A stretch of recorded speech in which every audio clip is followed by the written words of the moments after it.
On Days of Our Lives Today, Marlena serves as the referee, Talia hits her breaking point, Abe and Paulina are in severe danger, and Nicole begs Sloane to keep her identity a secret. Inquiring as to what the devil is happening with Eric, Belle storms inside the pub. Brady recently informed her that things between he and Sloane are serious. "You're not really starting a relationship with that bitch, are you?" "She must not refer to the woman in his life by that name," Eric commands. Marlena enters while they are arguing and tells her kids to stop. Sloane inquires about Nicole's use of prenatal vitamins at the hospital. Nicole makes up the story that she must have chosen the incorrect prescription. Sloane noticed her name on the label, indicating that she is expecting. Because he is the father, did Nicole inform Eric that she is going through menopause? Nicole feigns ignorance of Eric's paternity when Sloane accuses her of manipulating him into hitting her up. Channel informs Talia at home that she is aware Jada accused her of tampering with the cookies.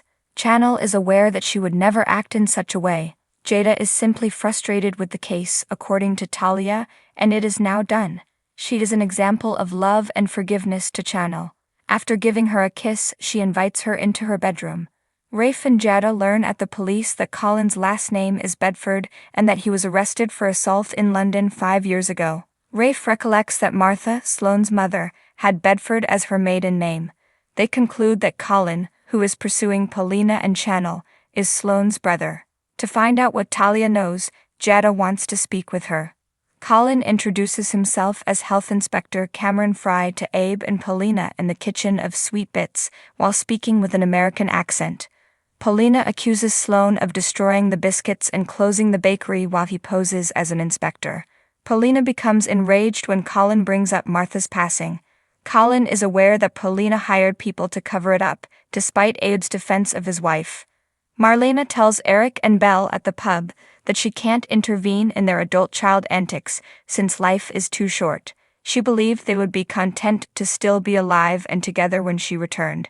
She went there for lunch, but she wasn't hungry. She returns to the hospital, where patients actually need her assistance. Nicole urges Sloane to keep her pregnancy discreet at the hospital. Why would she do that? Sloane asks. Nicole queries if she really wants Eric to be aware of her pregnancy. As Marlena exits the elevator, Sloane promises to keep the information a secret. Nicole cries as she tells Marlena how happy she is to see her. The same is true for Marlena, but when she turns to face Sloane, she becomes tense. When they have time, Sloane recommends that she and Eric take Marlena and John out to dinner. John and Marlena will converse. Eric is described by Sloane as a wonderful person that she cares a lot about. Nicole cringes as Sloane leaves. "I feel like I'm going to puke."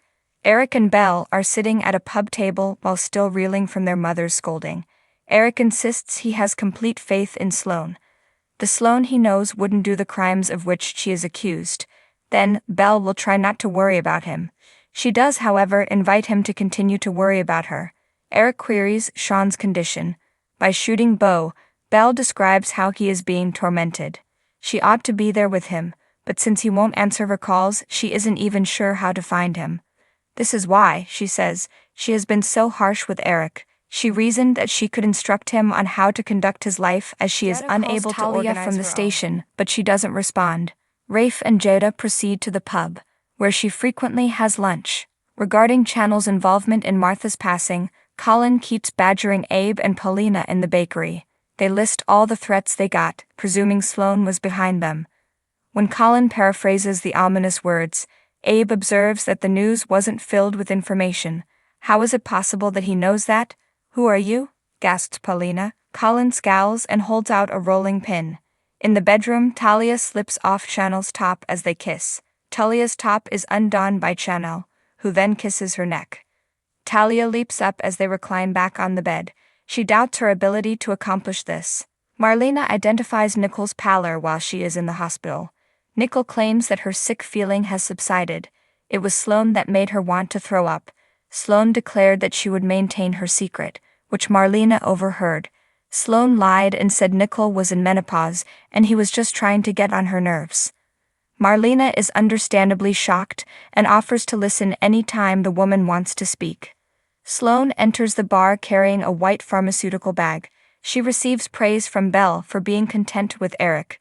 Eric queries whether things went smoothly when Belle departs the hospital with her prescription. Sloane begins to speak, but Rafe and Jada interrupt. Sloane needs to be informed about her brother. Talia announces she has a confession to make as she and Channel get dressed. Abe is out of it at Sweet Bits and is snoring on the floor.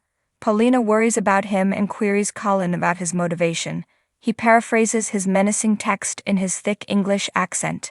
"Your spouse couldn't save you, I told you." The rolling pin is used as he approaches her. Thanks for watching this video. Please subscribe to our channel, Daily Bulletin News, and stay with us.